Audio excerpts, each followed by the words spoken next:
ಆತ್ಮೀಯ ಬಂಧುಗಳೇ, ಶ್ರೀಮದ್ ಭಾಗವತಂ ಸ್ಕಂದ 2 ಅಧ್ಯಾಯ 10 ಭಾಗವತವು ಸಕಲ ಪ್ರಶ್ನೆಗಳಿಗೆ ಉತ್ತರ. ಇದರಿಂದ ಇವತ್ತು ನಾವು 43ನೇ ಶ್ಲೋಕವನ್ನ ತಿಳ್ಕೊಳ್ಳೋಣ. ಶ್ಲೋಕ 43. ತತಃ ಕಾಲಾಗ್ನಿ ರುದ್ರಾತ್ಮ ಯತ್ಕೃಷ್ಟಮಿದಮಾತ್ಮನಃ ಸನ್ನಿಯಚ್ಛತಿ ತತ್ಕಾಲೇ ಘನಾನೀಕಮಿವಾನಿಲಃ. ಅನುವಾದ: ಅನಂತರ ಕಲ್ಪಾಂತರದಲ್ಲಿ ಸ್ವಯಂ ಭಗವಂತನು ಲಯಕರ್ತನಾದ ರುದ್ರನ ರೂಪದಲ್ಲಿ ವಾಯುವು ಮೋಡಗಳನ್ನು ಸ್ಥಳ ಪಲ್ಲಟಗೊಳಿಸುವಂತೆ ಸಂಪೂರ್ಣ ಸೃಷ್ಟಿಯನ್ನು ನಾಶ ಮಾಡುತ್ತಾನೆ. ಇದು ಶ್ಲೋಕ ಮತ್ತೆ ಅದರ ಅನುವಾದ. ಈಗ ಭಾವಾರ್ಥದ ಮೂಲಕ ನಾವು ಇದರ ಅರ್ಥವನ್ನು ತಿಳ್ಕೊಳ್ಳೋದಕ್ಕೆ ಪ್ರಯತ್ನ ಮಾಡೋಣ. ಹೋದ ಭಾಗದಲ್ಲಿ ನಾವೇನು ತಿಳ್ಕೊಂಡ್ವಿ, ಭಗವಂತ ಎಲ್ಲರ ಸಂರಕ್ಷಕನಾಗಿದ್ದಾನೆ, ಮತ್ತೆ ಅವನೇ ಸೃಷ್ಟಿಯನ್ನ ಮಾಡೋದು. ಅದಕ್ಕೋಸ್ಕರ ಏನ್ ಮಾಡ್ತಾನೆ, ಬೇರೆ ಬೇರೆ ಅವತಾರಗಳಲ್ಲಿ ಅವನು ಪ್ರಕಟನಾಗ್ತಾನೆ. ಹೀಗೆ ಅವನೇನ್ ಮಾಡ್ತಾನೆ, ಮನುಷ್ಯರಲ್ಲಿ ಮತ್ತೆ ಮನುಷ್ಯನನ್ನ ಬಿಟ್ಟು ಬೇರೆ ಜೀವಿಗಳಿದೆಯಲ್ಲ ಅಂಥದ್ರಲ್ಲಿ ಮತ್ತೆ ದೇವತೆಗಳಲ್ಲಿ ಎಲ್ಲಾ ರೀತಿಯ ಜೀವರಾಶಿಗಳಲ್ಲೂ ಕೂಡ ತಾನು ಅವತಾರ ತಗೊಂಡು ನಮ್ಮಂತ ಬದ್ಧಾತ್ಮರನ್ನ ಅವನು ಉದ್ಧಾರ ಮಾಡ್ತಾನೆ ಅಂತ ತಿಳ್ಕೊಂಡ್ವಿ. ಈಗ ಈ ಶ್ಲೋಕದಲ್ಲಿ ಏನ್ ಹೇಳ್ತಾ ಇದ್ದಾರೆ ಅಂತ ನೋಡೋಣ.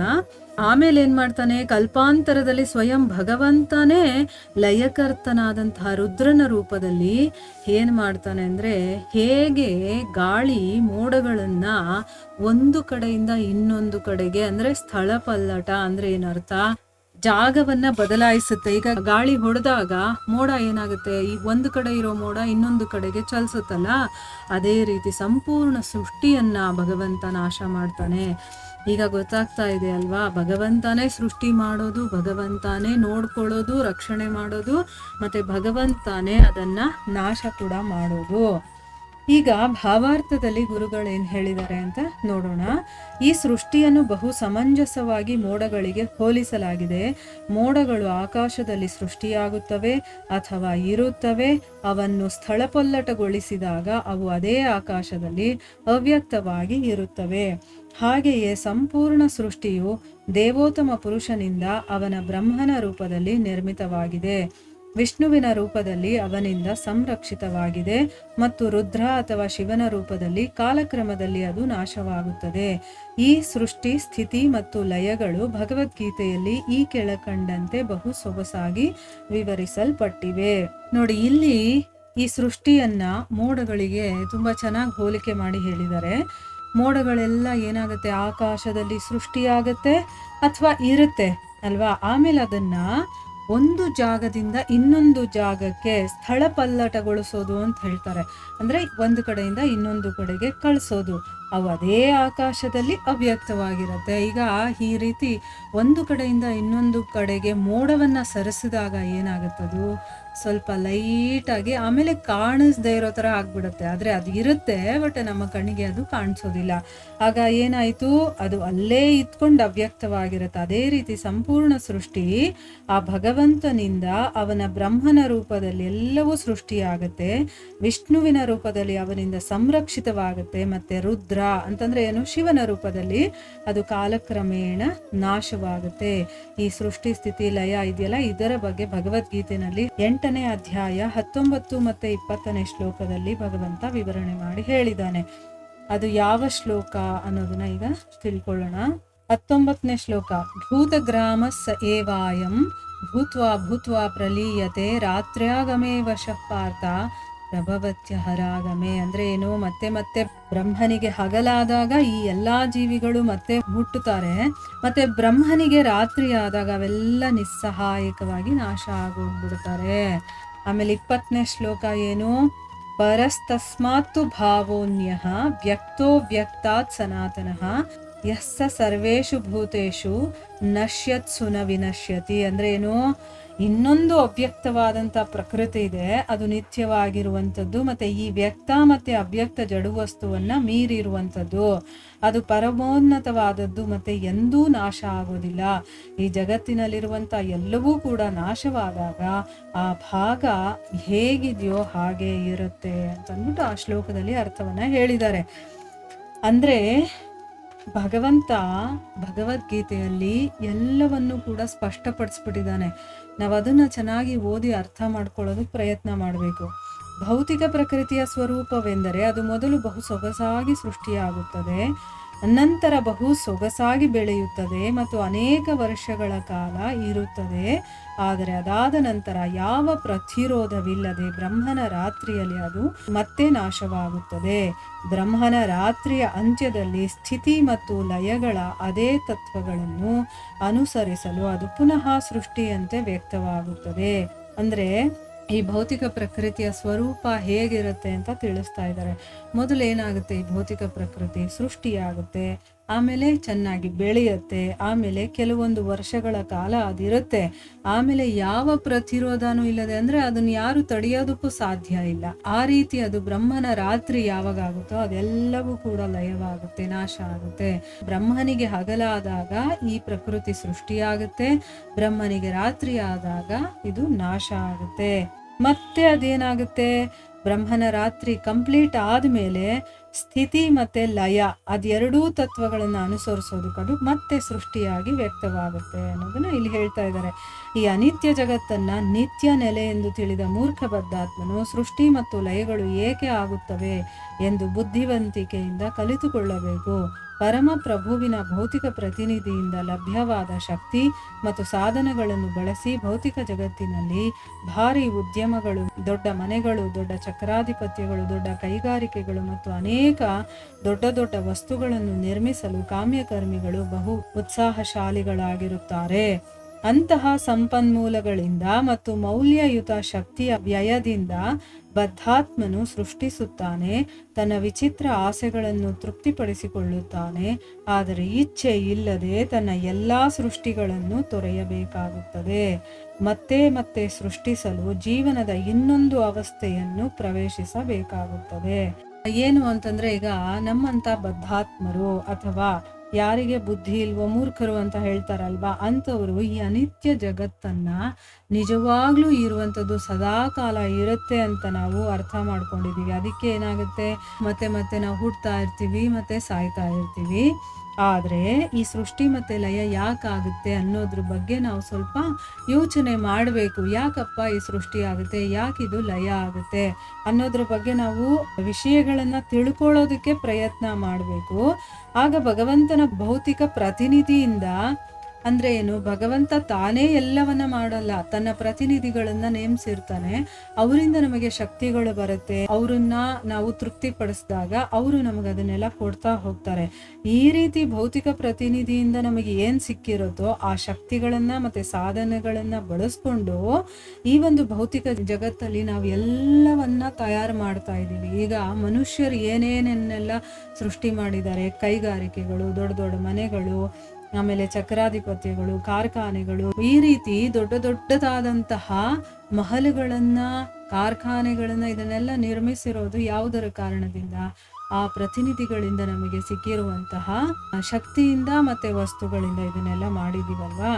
ಈ ರೀತಿ ಏನು ಸೃಷ್ಟಿ ಮಾಡೋದಿದೆಯೋ ಅಥವಾ ಇದನ್ನ ನಿರ್ಮಾಣ ಮಾಡೋದಿದೆಯೋ ಅದು ಅಂತಂದ್ರೆ ಜನರಿಗೆ ತುಂಬಾ ಇಷ್ಟ, ಅದರಲ್ಲಿ ತುಂಬಾ ಅವರು ಉತ್ಸಾಹಿಗಳಾಗಿರ್ತಾರೆ.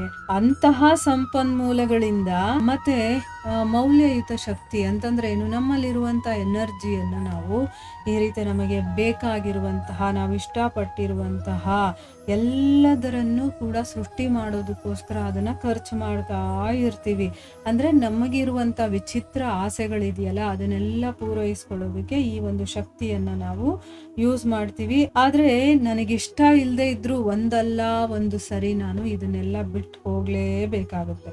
ನಮ್ಮಲ್ಲಿ ಆಸೆಗಳೆಲ್ಲ ಇರುತ್ತೆ, ಅದನ್ನ ಪೂರ್ತಿ ಮಾಡ್ಕೊಳ್ಳೋದಕ್ಕೋಸ್ಕರ ನಾವು ಈ ಒಂದು ಜಗತ್ತಿನಲ್ಲಿ ಬೇಕಾದಷ್ಟು ಸೃಷ್ಟಿಗಳನ್ನ ನಾವು ಕೂಡ ಮಾಡ್ತೀವಿ. ಆಮೇಲೆ ಅದನ್ನ ಇನ್ನೂ ಅನುಭವಿಸ್ಬೇಕು ಅನ್ನುವಂಥ ಆಸೆ ನಮ್ಮಲ್ಲಿ ಇರುತ್ತೆ. ಆದ್ರೆ ನಮಗೆ ಆಯಸ್ಸು ಮುಗಿದು ಹೋಗುತ್ತೆ. ಆಗೇನು ಮಾಡಬೇಕು, ನಾನು ಎಷ್ಟೇ ಗಳಿಸಿದ್ರು, ಎಷ್ಟೇ ಸಂಪತ್ತು ನನ್ನ ಹತ್ರ ಇದ್ರು ಕೂಡ ಅದನ್ನೆಲ್ಲ ನಾನು ಬಿಟ್ಟು ಹೋಗ್ಲೇಬೇಕಾದಂತ ಒಂದು ಪರಿಸ್ಥಿತಿ ನನಗೆ ಬರುತ್ತೆ. ಸೊ ಆ ಆಸೆಗಳು ಹಂಗೆ ಇದ್ದು ಬಿಡುತ್ತಲ್ಲ, ಅದನ್ನ ಮತ್ತೆ ಫುಲ್ಫಿಲ್ ಮಾಡ್ಕೊಳ್ಳೋದಕ್ಕೋಸ್ಕರ ಇನ್ನೊಂದು ಜನ್ಮವನ್ನ ತಗೊಳ್ತೀವಿ. ಅಂದ್ರೆ ಏನು, ಒಂದಾದ್ಮೇಲೆ ಇನ್ನೊಂದು ಈ ರೀತಿ ನಮ್ಮ ಆಸೆಗಳನ್ನ ಪೂರೈಸ್ಕೊಳ್ಳೋದಕ್ಕೋಸ್ಕರನೇ ಜನ್ಮಗಳನ್ನ ತಗೊಳ್ತಾ ಇರ್ತೀವಿ. ಈ ಅನಿತ್ಯ ಭೌತಿಕ ಜಗತ್ತಿನಲ್ಲಿ ತಮ್ಮ ಶಕ್ತಿಯನ್ನು ವ್ಯರ್ಥ ಮಾಡುವ ಮೂಢಬದ್ಧಾತ್ಮರಿಗೆ ಭರವಸೆ ನೀಡಲು ಆಗಾಗ ಸೃಷ್ಟಿಯಾಗದೆ ಮತ್ತು ನಾಶವಾಗದೆ ಶಾಶ್ವತವಾಗಿರುವ ಮತ್ತೊಂದು ಪ್ರಕೃತಿ ಇದೆ ಎಂದು ಭಗವಂತನು ತಿಳುವಳಿಕೆ ನೀಡುತ್ತಾನೆ. ಇವಾಗ ಭಗವಂತ ನಮಗೆ ಈ ಭೌತಿಕ ಜಗತ್ತಲ್ಲಿ ಇಟ್ಟಿದ್ದಾನೆ, ನಮಗೆ ಶಕ್ತಿಯನ್ನು ಕೂಡ ಕೊಟ್ಟಿದ್ದಾನೆ, ಮತ್ತೆ ಭೌತಿಕ ವಸ್ತುಗಳನ್ನು ಕೂಡ ಕೊಟ್ಟಿದ್ದಾನೆ, ಬುದ್ಧಿಯನ್ನು ಕೊಟ್ಟಿದ್ದಾನೆ. ಆದ್ರೆ ಅದನ್ನ ನಾವು ಯೂಸ್ ಮಾಡ್ಕೋಬೇಕು. ಆದ್ರೆ ನಾವು ಯಾವಾಗ ಅದನ್ನ ಯೂಸ್ ಮಾಡ್ಕೊಳ್ಳೋದಿಲ್ವೋ, ನಾವು ಆ ಒಂದು ಶಕ್ತಿಯನ್ನ ಬರೀ ಈ ಒಂದು ಭೌತಿಕ ಜಗತ್ತಲ್ಲಿ ವೇಸ್ಟ್ ಮಾಡ್ತಾ ಇದೀವಿ. ಅಂದ್ರೆ ಏನು, ಈ ಜಗತ್ತಿನ ಒಂದು ವಸ್ತುಗಳು, ವ್ಯಕ್ತಿಗಳಾಗಿರ್ಬೋದು ಅಥವಾ ಏನೇ ಆಗಿರ್ಬೋದು, ಆಸೆಗಳನ್ನು ಪೂರೈಸ್ಕೊಳ್ಳೋದಕ್ಕೋಸ್ಕರ ನಾವು ಅಂತ ಒಂದು ವಿಶೇಷ ಶಕ್ತಿಯನ್ನ ನಾವು ವ್ಯಯ ಮಾಡ್ತಾ ಇದ್ವಿ, ವ್ಯರ್ಥವಾಗಿ ನಾವು ಅದನ್ನ ಖರ್ಚು ಮಾಡ್ತಾ ಇದೀವಿ ಅಂತ ನೋಡಿದಾಗ ಭಗವಂತ ಏನ್ ಮಾಡ್ತಾನೆ, ನಮಗೆ ಇದೆಲ್ಲ ಇದು ಸೃಷ್ಟಿಯಾಗುತ್ತೆ, ನಾಶ ಆಗುತ್ತೆ ಅಂತ ಒಂದು ಭೌತಿಕ ಪ್ರಪಂಚ. ಆದ್ರೆ ಯಾವತ್ತೂ ಸೃಷ್ಟಿ ಆಗದೆ ನಾಶವಾಗದೇ ಇರುವಂತ ಒಂದು ಶಾಶ್ವತವಾದಂತಹ ಒಂದು ಪ್ರಕೃತಿ ಕೂಡ ನಂದಿದೆ ಅಂತನ್ಬಿಟ್ಟು ತಿಳಿಸೋದಕ್ಕೋಸ್ಕರ ಭಗವಂತ ಬರ್ತಾನೆ. ಅಂದ್ರೆ ಆ ತಿಳುವಳಿಕೆಯನ್ನ ಭಗವಂತ ನಮಗೆ ಕೊಡ್ತಾನೆ. ಈಗ ಭಗವಂತ ಅರ್ಜುನನ ಮುಖಾಂತರ ಅವನನ್ನ ಒಂದು ನಿಮಿತ್ತನನ್ನಾಗಿ ಮಾಡಿಕೊಂಡು ನಮಗೆಲ್ಲ ಭಗವದ್ಗೀತೆಯಲ್ಲಿ ಆ ವಿಷಯವನ್ನ ಹೇಳಿದಾನವನು. ಬದ್ಧಾತ್ಮ ತಾನು ಏನು ಮಾಡಬೇಕು ಮತ್ತೆ ತನ್ನ ಮೌಲ್ಯಯುತ ಶಕ್ತಿಯನ್ನ ಹೇಗೆ ಬಳಸಬೇಕು ಎಂದು ತಿಳಿದುಕೊಳ್ಳಬೇಕು. ಕಾಲಕ್ರಮದಲ್ಲಿ ಪರಮಪುರುಷನ ಇಚ್ಛೆಯಂತೆ ಖಂಡಿತವಾಗಿಯೂ ನಾಶವಾಗುವ ಜಡದಲ್ಲಿ ತನ್ನ ಶಕ್ತಿಯನ್ನು ವ್ಯರ್ಥ ಮಾಡುವ ಬದಲು ಬದ್ಧಾತ್ಮನು ತನ್ನ ಶಕ್ತಿಯನ್ನು ಭಗವಂತನ ಭಕ್ತಿ ಸೇವೆಯಲ್ಲಿ ವಿನಿಯೋಗಿಸಬೇಕು. ಅದರಿಂದ ಅವನು ಜನನ ಮರಣ ಸೃಷ್ಟಿ ಲಯಗಳಿಲ್ಲದ ಪೂರ್ಣ ಜ್ಞಾನ ಮತ್ತು ಅಪರಿಮಿತ ಆನಂದವಿರುವ ಶಾಶ್ವತ ಜೀವನದ ಇನ್ನೊಂದು ನಿತ್ಯ ಪ್ರಕೃತಿಗೆ ವರ್ಗವನ್ನು ಪಡೆಯಬಹುದು. ಈಗಿದು ಫಸ್ಟ್ ಸ್ಟ್ಯಾಂಡರ್ಡ್ ಇಂದ ನಾವು ನೆಕ್ಸ್ಟ್ ಸ್ಟ್ಯಾಂಡರ್ಡ್ಗೆ ಹೋಗ್ತೀವಲ್ವಾ, ಅಂದ್ರೆ ಇಲ್ಲಿ ಪಾಸ್ ಆದ್ರೆ ಮಾತ್ರ ಅಲ್ಲಿಗೆ ನಮಗೆ ಜಾಗ ಸಿಗೋದು ಅಥವಾ ನಮಗೆ ಅಲ್ಲಿ ಸೀಟ್ ಸಿಗೋದು ಅಲ್ವಾ. ಅದೇ ರೀತಿ ಯಾವಾಗ ನಾವು ಬದ್ಧ ಜೀವನಕ್ಕೋಸ್ಕರ ನಮ್ಮ ಉನ್ನತವಾದಂತ ಶಕ್ತಿಯನ್ನ ಖರ್ಚು ಮಾಡ್ತಾ ಇರ್ತೀವೋ, ಆಗ ಭಗವಂತ ನಮಗೆ ಯಾವುದೋ ಒಂದು ರೀತಿಯಲ್ಲಿ ತಿಳುವಳಿಕೆಯನ್ನ ಕೊಡ್ತಾನೆ. ಏನಂತ ಹೇಳ್ತಾನೆ, ಬದ್ಧಾತ್ಮ ಆಗಿರೋನು ನಾನು ಏನು ಮಾಡಬೇಕು ಮತ್ತೆ ನನ್ನ ಶಕ್ತಿಯನ್ನ ಯಾವ ರೀತಿ ಬಳಸ್ಕೊಳ್ಬೇಕು ಅದನ್ನೆಲ್ಲ ತಿಳ್ಕೋಬೇಕು. ಆಮೇಲೆ ಭಗವಂತನ ಇಚ್ಛೆಯಂತೆ ಖಂಡಿತವಾಗ್ಲೂ ಕೂಡ ನಾಶವಾಗುವಂತ ಜಡದಲ್ಲಿ ತನ್ನ ಶಕ್ತಿಯನ್ನ ಖರ್ಚು ಮಾಡೋ ಬದಲು ಬದ್ಧಾತ್ಮ ಏನ್ ಮಾಡ್ತಾನೆ, ತನ್ನ ಶಕ್ತಿಯನ್ನ ಭಗವಂತನ ಸೇವೆಯಲ್ಲಿ ವಿನಿಯೋಗಿಸ್ಬೇಕು. ಈಗ ನಾವ್ ಏನ್ ಇಲ್ಲಿ ಖರ್ಚು ಮಾಡ್ತಾ ಇದೀವ, ಈಗ ನೋಡಿ ಪ್ರತಿದಿನ ನಾವು ಕೆಲಸವನ್ನ ಮಾಡಬೇಕು. ಈ ಶರೀರ ಜೀವಂತವಾಗಿರ್ಬೇಕು ಅಂತಂದ್ರೆ ಅದಕ್ಕೆ ಊಟ ತಿಂಡಿ ಬಟ್ಟೆ ಎಲ್ಲ ಬೇಕು. ಅದಕ್ಕೋಸ್ಕರ ನಾವು ಕೆಲಸಗಳನ್ನ ಮಾಡ್ತಿರ್ತೀವಿ. ಬರೀ ಅದನ್ನೇ ಮಾಡ್ಕೊಂಡು ಇದ್ಬಿಡೋದಲ್ಲ, ಭಗವಂತನನ್ನ ನೆನೆಸ್ಕೊಂಡು ಭಗವಂತನ ಸೇವೆಯಲ್ಲಿ ನಮ್ಮನ್ನ ನಾವು ತೊಡಗಿಸ್ಕೊಳ್ಬೇಕು. ಆ ರೀತಿ ನಮ್ಗೆ ಕೊಟ್ಟಿರುವಂತಹ ಈ ಒಂದು ಶಕ್ತಿಯನ್ನ ವಿನಿಯೋಗ ಮಾಡ್ಕೋಬೇಕು. ಭಗವಂತನ ಸೇವೆಯಲ್ಲಿ ಅದನ್ನ ತೊಡಗಿಸ್ಕೊಳ್ಳೋದಕ್ಕೋಸ್ಕರ ಅದನ್ನ ವಿನಿಮಯ ಮಾಡ್ಕೋಬೇಕು. ಅದರಿಂದ ಏನಾಗುತ್ತೆ, ಅವನು ಜನನ ಮರಣ ಸೃಷ್ಟಿ ಲಯ ಇದೆಲ್ಲ ಇಲ್ಲದೆ ಪೂರ್ಣ ಜ್ಞಾನವನ್ನ ಪಡೆದು ಮತ್ತೆ ಅಪರಿಮಿತ ಆನಂದ ಇರುವಂತ, ಅಂದ್ರೆ ಏನು, ಅಲ್ಲಿ ದುಃಖ ಅನ್ನೋದೇ ಇಲ್ಲ, ಬರೀ ಆನಂದ. ಅಂಥ ಒಂದು ಶಾಶ್ವತ ಜೀವನದ ಇನ್ನೊಂದು ಪ್ರಕೃತಿ ಇದೆ ಭಗವಂತನದು, ಅದು ನಿತ್ಯ ಪ್ರಕೃತಿ. ಅಲ್ಲಿಗೆ ನಾವು ವರ್ಗವನ್ನ ಪಡಿಬಹುದು. ಅಂದ್ರೆ ಇಲ್ಲಿಂದ ನಾವು ಅಲ್ಲಿಗೆ ಹೋಗೋದಕ್ಕೆ ನಾವು ಒಂದು ಅರ್ಹತೆಯನ್ನ ಗಳಿಸ್ತೀವಿ. ನಮಗೆ ಈ ಒಂದು ಭೌತ ಪ್ರಕೃತಿಯಿಂದ ಆ ಒಂದು ನಿತ್ಯ ಪ್ರಕೃತಿಗೆ ನಮಗೆ ವರ್ಗಾವಣೆ ಮಾಡ್ತಾನೆ. ಅನಿತ್ಯ ವಸ್ತುಗಳಲ್ಲಿ ಆಸಕ್ತನಾಗಿರುವ ಬದ್ಧಾತ್ಮನಿಗೆ ತಿಳುವಳಿಕೆ ನೀಡಲು ಅನಿತ್ಯ ಸೃಷ್ಟಿಯು ಹೇಗೆ ಪ್ರಕಟವಾಗುತ್ತದೆ, ಬದ್ಧಾತ್ಮನಿಗೆ ಆತ್ಮ ಸಾಕ್ಷಾತ್ಕಾರದ ಒಂದು ಅವಕಾಶವನ್ನು ನೀಡುವುದು ಕೂಡ ಅದರ ಉದ್ದೇಶ. ಆದರೆ ಅದು ಎಂದೂ ಕಾಮ್ಯಕರ್ಮಿಗಳ ಪ್ರಮುಖ ಗುರಿಯಾದ ಇಂದ್ರಿಯ ತೃಪ್ತಿಗಾಗಿ ಅಲ್ಲ. ಅಂದ್ರೆ ಇವಾಗ ಅನಿತ್ಯ ವಸ್ತುಗಳು, ಇಲ್ಲಿ ಈ ಭೌತಿಕ ಪ್ರಪಂಚದಲ್ಲಿ ಏನೇನಿದೆಯೋ ಅದೆಲ್ಲ ಅನಿತ್ಯ ವಸ್ತುಗಳು. ಇವತ್ತಿರುತ್ತೆ ನಾಳೆ ಹೊರಟೋಗುತ್ತೆ. ಅಂಥದ್ರಲ್ಲಿ ಆಸಕ್ತನಾಗಿರ್ತಾನಲ್ಲ ಬದ್ಧಾತ್ಮ, ಅವನಿಗೆ ತಿಳುವಳಿಕೆಯನ್ನ ಕೊಡೋದಕ್ಕೋಸ್ಕರ ಅನಿತ್ಯ ಸೃಷ್ಟಿ ಒಂದು ಪ್ರಕಟವಾಗಿದೆ. ಅಂದ್ರೆ ಏನು, ಬದ್ಧಾತ್ಮನಿಗೆ ತಿಳುವಳಿಕೆ ನೀಡೋದಕ್ಕೋಸ್ಕರನೇ ಭಗವಂತ ಈ ಒಂದು ಅನಿತ್ಯ ಸೃಷ್ಟಿಯನ್ನ ಪ್ರಕಟ ಮಾಡಿದಾನೆ.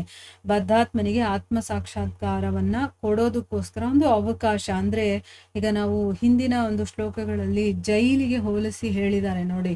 ಜೈಲಲ್ಲಿ ನಮ್ಮನ್ನ ಯಾಕೆ ಹಾಕ್ತಾರೆ, ಅಲ್ಲಿಂದ ನಾವು ಒಳ್ಳೆ ಒಂದು ಬುದ್ಧಿಯನ್ನ ಕಲ್ತ್ಕೊಂಡು ಅಲ್ಲಿಂದ ಹೊರಗಡೆ ಬರ್ಲಿ ಅಂತ ಅಂದ್ಬಿಟ್ಟು ನಾವು ಅಲ್ಲೇ ಕೊಳಿತಾ ಕೂತ್ಕೊಳ್ಳೋದಲ್ಲ, ಅಥವಾ ಮಾಡಿದ ತಪ್ಪನ್ನೇ ಮಾಡ್ತಾ ಇರೋದಕ್ಕಲ್ಲ, ನಾವು ಬುದ್ಧಿಯನ್ನ ಕಲ್ತ್ಕೊಳ್ಳಿ ಅಂತ ಜೈಲ್ಗೆ ಹಾಕೋದು. ಅದೇ ರೀತಿ ಭೌತಿಕ ಸೃಷ್ಟಿಯನ್ನ ಭಗವಂತ ನಮಗೊಂದು ಅವಕಾಶ ಆತ್ಮ ಸಾಕ್ಷಾತ್ಕಾರ ಮಾಡ್ಕೊಳ್ಳೋದಕ್ಕೆ ಅಂತ. ಅಂದ್ರೆ ಭಗವಂತನ ಸೇವಕರು ನಾವು, ಭಗವಂತ ಒಬ್ಬನೇ ಒಡೆಯ ಇರೋದು. ನಾನು ಒಡೆತನವನ್ನ ಸಾಧಿಸೋದಕ್ಕೆ ಸಾಧ್ಯ ಇಲ್ಲ. ಈ ಒಂದು ವಿಷಯ ತಿಳ್ಕೊಳ್ಬೇಕು ನಾವು. ಆತ್ಮ ಸಾಕ್ಷಾತ್ಕಾರ ಮಾಡ್ಕೊಳ್ಳೋದಕ್ಕೋಸ್ಕರ ಅಂತಾನೆ ಈ ಒಂದು ಅನಿತ್ಯವಾದಂತಹ ಸೃಷ್ಟಿಯನ್ನ ಭಗವಂತ ಮಾಡಿದಾನೆ. ಅಂದ್ರೆ ಒಂದು ಚಾನ್ಸ್ ನಮಗ್ ಕೊಡೋದು ಇದ್ರ ಉದ್ದೇಶ. ಆದ್ರೆ ಅದು ಯಾವತ್ತೂ ಕಾಮ್ಯಕರ್ಮಿಗಳ ಪ್ರಮುಖ ಗುರಿಯಾದ ಇಂದ್ರಿಯ ತೃಪ್ತಿಗೋಸ್ಕರ ಅಲ್ಲ. ಈಗ ಈ ಭೌತಿಕ ಪ್ರಪಂಚದಲ್ಲಿ ನಾವು ಯಾಕೆ ಇದೀವಿ ಅನ್ನೋದು ನಮಗ್ ಗೊತ್ತಾಗ್ತಾ ಇದೆಯಾ? ನಾವು ನಮ್ಮ ತಪ್ಪನ್ನ ತಿದ್ಕೊಂಡು ಇಲ್ಲಿಂದ ಹೊರಗಡೆ ಹೋಗ್ಬೇಕು, ಆತ್ಮ ಸಾಕ್ಷಾತ್ಕಾರ ಮಾಡ್ಕೊಂಡು ಆ ಭಗವಂತನ ಧಾಮಕ್ಕೆ ನಾವು ವಾಪಸ್ ಹೋಗ್ಬೇಕು. ಅದಕ್ಕೋಸ್ಕರ ಇರುವಂತದ್ದು ಈ ಭೌತಿಕ ಪ್ರಪಂಚ. ಆದ್ರೆ ನಾವೇನ್ ಮಾಡಿದ್ವಿ, ಇಂದ್ರಿಯ ತೃಪ್ತಿಗೋಸ್ಕರನೇ ಇದೆ ಈ ಭೌತಿಕ ಪ್ರಪಂಚ ಅಂತ ತಪ್ಪಾಗಿ ನಾವು ತಿಳ್ಕೊಂಡಿದೀವಿ. ಆದ್ರಿಂದ ನಾವು ಹೊರಗಡೆ ಬರ್ಬೇಕೆ ಹೊರತು ಬರೀ ತಿನ್ನೋದು, ಎಂಜಾಯ್ ಮಾಡೋದು ಅದಕ್ಕೋಸ್ಕರ ಈ ಭೌತಿಕ ಪ್ರಪಂಚ ಇರೋದಲ್ಲ. ನೀವು ಬೇಕಾದ್ರೆ ಬೇಕಾದಷ್ಟು ಜನ ಇದೇ ಉತ್ತರವನ್ನ ಕೊಡ್ತಾರೆ, ಇರೋವರೆಗೂ ಚೆನ್ನಾಗಿ ತಿನ್ಬೇಕ್ರಿ, ಚೆನ್ನಾಗಿ ಎಂಜಾಯ್ ಮಾಡ್ಬೇಕು, ಆಮೇಲೆ ನಾವು ಹೋಗ್ತಾ ಇರ್ಬೇಕು ಅಂತಾರೆ. ಅದಕ್ಕೋಸ್ಕರನೇ ನಾವ್ ಇಲ್ಲಿಗೆ ಬಂದಿರೋದು ಅಂತ ಅವ್ರು ಹೇಳ್ತಾರೆ. ಆದ್ರೆ ಧರ್ಮ ಗ್ರಂಥಗಳಲ್ಲಿ ಏನ್ ಹೇಳಿದ್ದಾರೆ, ಭಗವದ್ಗೀತೆಯಲ್ಲಿ ಭಗವಂತ ಏನ್ ಹೇಳಿದ್ದಾನೆ, ಇದು ಒಂದು ಕರ್ಮಭೂಮಿ. ಇಲ್ಲಿ ನೀನು ನಿನ್ನನ್ನ ನೀನು ತಿದ್ಕೊಂಡು ಆತ್ಮ ಸಾಕ್ಷಾತ್ಕಾರವನ್ನ ಮಾಡ್ಕೊಂಡು ಭಗವಂತನ ಧಾಮಕ್ಕೆ ಮರಳೋದಕ್ಕೋಸ್ಕರ ಇರುವಂತ ಒಂದು ಜಾಗ ಇದು ಅಂತ ಹೇಳ್ತಾ ಇದ್ದಾರೆ. ಈಗ ಯಾರು ಧರ್ಮಗ್ರಂಥಗಳನ್ನ ಓದಿರ್ತಾರೋ ಅವ್ರಿಗೆ ಈ ವಿಷಯ ಗೊತ್ತಿರುತ್ತೆ, ಯಾರು ಓದಿರೋದಿಲ್ವೋ ಅವ್ರಿಗೆ ಈ ವಿಷಯ ಗೊತ್ತಿರೋದಿಲ್ಲ. ಸೊ ಅವ್ರು ಮತ್ತೆ ಮತ್ತೆ ಜನನ ಮರಣ ಚಕ್ರದಲ್ಲಿ ಬರ್ತಾ ಇರ್ತಾರೆ, ಹೋಗ್ತಾ ಇರ್ತಾರೆ. ಇದು ಈ ಶ್ಲೋಕದಿಂದ ನಾವು ತಿಳ್ಕೊಬಹುದು. ಇಲ್ಲಿಗೆ ನಾವು ನಿಲ್ಸೋಣ. ಹರೇ ಕೃಷ್ಣ.